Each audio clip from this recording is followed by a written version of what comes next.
L'entretien et la durabilité des infrastructures routières nous intéressent aussi dans cette édition. Le Togo est resté toujours respectueux du règlement 14 de l'UMOA qui se propose d'harmoniser et de contrôler le poids de la charge à l'issue des véhicules poids lourds des marchandises. Dans la logique de cette application, le Togo vient de réceptionner une station de pesage à basse vitesse à Thiévié sur la nationale numéro 1. Reportage Clarisse Aticlé.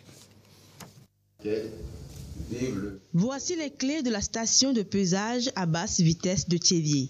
La commission de l'UMOA les remet solennellement à la ministre des Travaux publics, Zouréatou Kassa Traoré. La station est inaugurée et servira à contrôler le poids et la charge à l'essieu des camions lourds, dont la surcharge est la première cause de la destruction des routes. Les travaux ont été faits dans les règles de l'art. Nous avons prévu tous les équipements qu'il faut, les locaux qu'il faut également. Et je crois que nous avons un bel ouvrage qui va nous permettre de mieux appliquer le règlement 14 de l'UMOA. Le projet est entièrement financé par la commission de l'UMOA pour un montant global de 1,2 milliard de francs CFA. L'agence d'exécution des travaux urbains à Gétur Togo est le maître d'ouvrage délégué. Les équipements qui sont prévus, d'abord les bâtiments de contrôle, le bâtiment administratif, et les postes de contrôle, et puis le bâtiment de sécurité qui va abriter la police, la gendarmerie. Il est prévu 3 pèses essieux pour faciliter les voies, pour faciliter la circulation et éviter les embouteillages.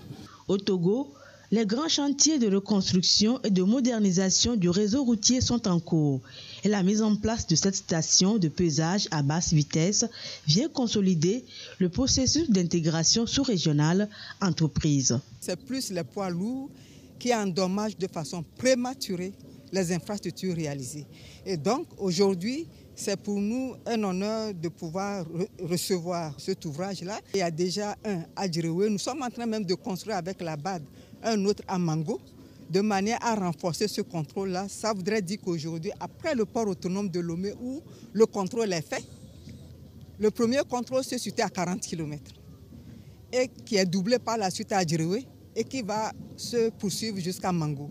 Et donc tout ça pour pouvoir préserver nos routes. Il y a plein d'accidents, non seulement la dégradation des infrastructures, mais eux-mêmes pour leur propre sécurité, c'est important de sauver la vie des humains. La station de pesage à basse vitesse de Thiévié est la 7e construite par l'UMOA. Au total, 8 stations seront mises en place dans les États membres de l'Union. Venons-en maintenant à ce sujet qui va nous donner plus de précisions sur la station de pesage à basse vitesse. Dans la pratique, elle permet de savoir si un camion a chargé la masse réglementaire ou non. La vision est de protéger nos routes. Mais en dehors de la protection, une station de pesage constitue un nid d'opportunités à la fois sociales et économiques. Plus de précisions dans ce dossier signé Clarisse Aticlé. C'est désormais un passage obligé pour tous les véhicules poids lourds qui empruntent le corridor Lomé-Sinkassé jusqu'à la frontière du Burkina Faso. Ils feront un détour par la station de pesage à basse vitesse de Thiévié pour la vérification de leur chargement.